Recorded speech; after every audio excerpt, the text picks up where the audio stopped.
We're fall seeding carrots today, and actually this process started about a week and a half ago.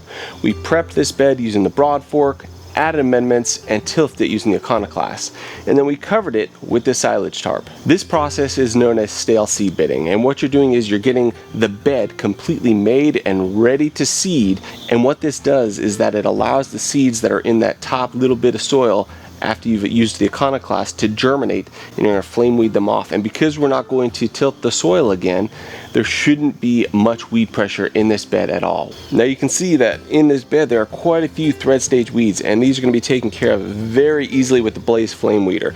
So we're going to run that weeder down and back up this bed, and then we're going to be ready to plant our carrots. Look at this little guy I found underneath the silage tarp. Toads are one of the critters that we like to have in our hoop houses because they really take care of a lot of that insect population. I'm going to go ahead and put him back down in the tunnel. This is the Blaze Flame Weeder. It's a 15-inch wide flame weeder, which means on a 30-inch bed, you know, that market garden standard, it's a pass down and back up the bed. It's super small, very portable, and it's awesome for work inside a high tunnel. So now that we've taken care of those weeds, we have a perfect bed to seed our carrots into. The Blaze has a bed roller built into the back side of the flame weeder, so as you're weeding, it's actually firming out and getting that perfect bed surface so you can easily get those seeds planted.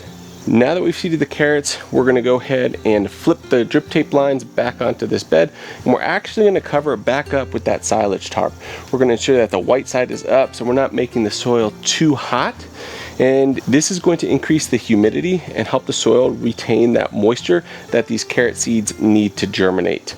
We're going to check underneath this tarp every couple days, and when we notice some carrot sprouts coming up, that evening we'll go ahead and take the tarp off, and then this bed will be off to the races.